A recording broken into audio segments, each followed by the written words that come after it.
یہ غصہ جو ہے اللہ تبارک و تعالیٰ نے انسان کی طبیعت میں بے شک رکھا ہے. اگر یہ بالکل نہ ہو، غصے کا بیج ہی مار دیا جائے تو انسان اپنا دفاع بھی نہیں کر سکتا. کوئی آدمی حملہ آور ہو رہا ہے اور اس کا دفاع کرنے کی ضرورت ہے، اگر غصے کا مادہ نہ ہو تو آدمی دوسرے کے ظلم کا شکار ہو جائے. قرآن کریم نے فرمایا کہ اپنا دفاع کرنا یہ انسان کا ایک بنیادی حق ہے.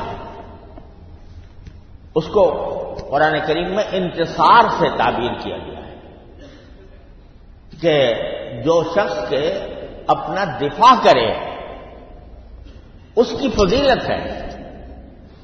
کوئی آدمی آپ کے اوپر حملہ آور ہو گیا، آپ کہتے ہیں چلو بھائی مار لو مجھے، تو یہ کوئی دین کی بات نہیں ہے، یہ اللہ تعالیٰ کی رضا کی بات نہیں ہے.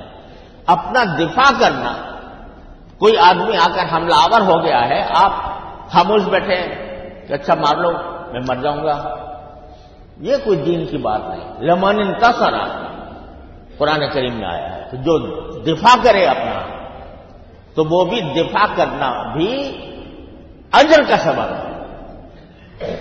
یہاں تک کہ فرمایا کہ من قتل دون نفسہ فہو شہید. اگر کوئی دوسرا حملہ آور ہے اور اس حملہ آور کے جواب میں آپ اس سے مقابلہ کر رہے ہو اور اس میں جان چلی جائے، فرمایا کہ وہ شہید ہوگا.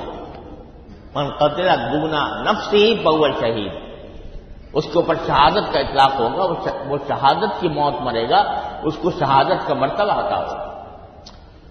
ومن قتل دون مالہ فہو شہید. کوئی شخص دوسرے آدمی کوئی آدمی آتا ہے آپ سے مال آپ کا چھیننا چاہتا ہے، چوری کرنا چاہتا ہے، ڈاکہ ڈالنا چاہتا ہے، اور آپ اس کا دفاع کرتے ہیں اور دفاع میں مارے جاتے ہیں تو فہو شہید، وہ بھی شہید ہے. یعنی جان کا خطرہ نہیں تھا، خطرہ یہ تھا کہ میرا مال ناحق طریقے سے کوئی لے جائے گا، ناحق طریقے سے چھین لے گا. تو آدمی اس کا دفاع کرے تو یہ بھی اجر ہے، اس پر بھی اجر ہے. مارا جائے گا تو رسول کریم صلی اللہ علیہ وسلم فرماتے ہیں شہید ہوگا وہ. ومن قتل دون عرضہ فہو شہید. کوئی شخص اپنی آبرو کا دفاع کرنے میں مارا جائے وہ بھی شہید ہے. آبرو کا، جان کا کوئی خطرہ نہیں تھا، مال کا کوئی خطرہ نہیں تھا، لیکن آبرو کو خطرہ تھا. مثلا فرض کرو کہ کوئی شخص کسی کی بیوی پر، کسی کی بہن پر، کسی کی ماں پر حملہ آور ہوتا ہے اور اس سے اس کی بے عزتی ہو رہی ہے. اس بے عزتی کے مقابلے میں اگر وہ مارا جائے تو بھی شہید ہے. تو معلوم ہوا کہ دفاع کرنا بھی، اللہ تعالیٰ نے دفاع کرنا بھی اجر کا سبب قرار دیا ہے، ثواب کا سبب قرار دیا ہے. تو اگر غصہ بالکل نہ ہو انسان کے اندر تو اپنا دفاع کیسے کرے گا؟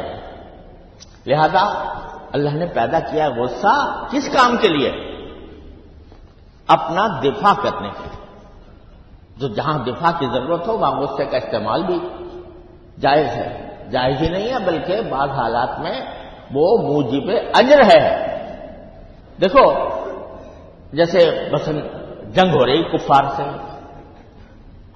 جہاد ہو رہا ہے، اس میں اگر آدمی کے اندر غصے کا مادہ بالکل بھی نہ ہو، کیسے تلوار چلائے گا، کیسے وہ بندوق چلائے گا، کیسے وہ لڑے گا؟